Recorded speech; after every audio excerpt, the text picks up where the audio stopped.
Dnes vám ukážem, ako generovať také videá pomocou pravdepodobne najlepšieho modelu súčasnosti Seedance 2.0. A áno, ukážem vám spôsob, ako to robiť zadarmo. A na konci life hack, o ktorom málo kto vie. Ahoj, si na kanáli AI. Jednoducho. Like veľmi pomáha kanálu rásť, poteší. A odber, ak si ešte neprihlásený.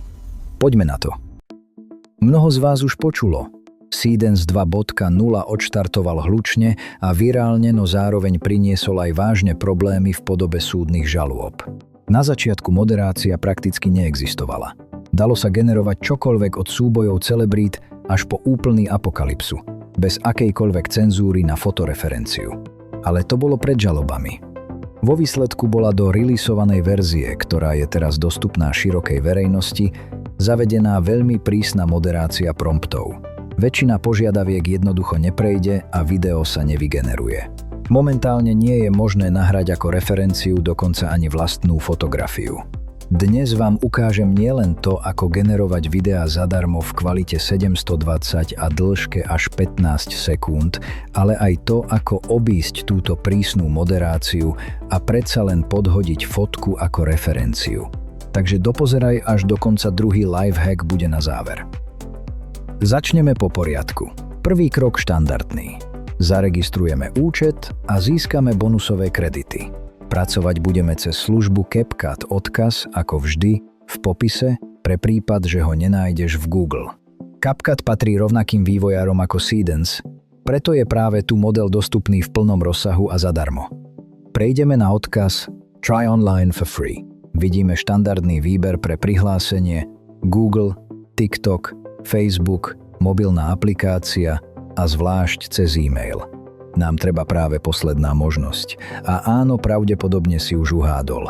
Registrovať sa budeme cez dočasný e-mail. Tu je však dôležitá poznámka. Vývojári aktívne bojujú proti takýmto registráciám. V čase natáčania tohto videa spoľahlivo funguje práve tá služba, ktorú ukazujem odkaz v popise. Pritom doménový názov e-mailu musí byť presne taký, ako vidíte vo videu.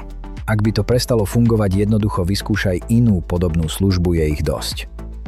Vrátime sa do CapCutu.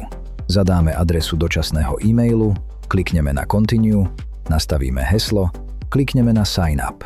Ďalší krok, zadať dátum narodenia. Nezáleží na tom, čo presne zadáš, dôležité je, aby vyšlo aspoň 18 rokov. Na potvrdenie príde kód, prejdeme do dočasnej schránky, vezmeme kód, zadáme ho a klikneme na tlačidlo vstupu.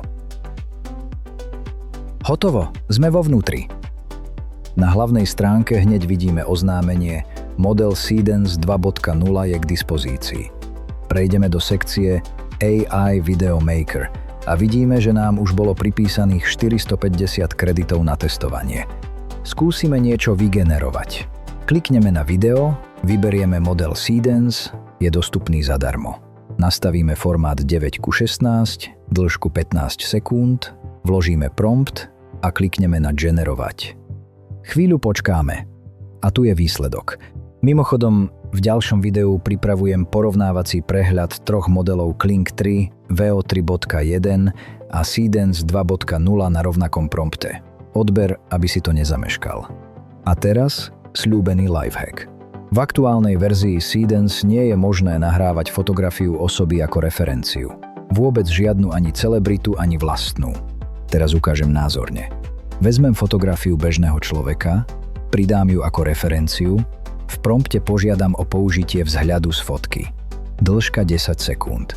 Klikneme na generovať. A dostaneme upozornenie. Generácia nie je možná kvôli fotografii v referencii. Čo robiť? Jednoduché. Stačí na fotku naniesť efekt šumu alebo sieťku z čiar, ako v mojom prípade. To zmýli systém rozpoznávania, ale neprekazí modelu načítať vzhľad. Skúšame. Vezmeme upravenú fotku so sieťkou, pridáme rovnaký prompt, ktorý práve bol odmietnutý. Klikneme na generovať.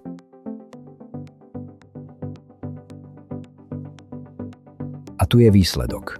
Všetko prešlo, video sa vygenerovalo a postava presne podľa referencie z fotky. Službu, cez ktorú môžeš rýchlo pridať sieťku na fotku, tiež nájdeš v popise. To je všetko. Uvidíme sa v ďalšom videu.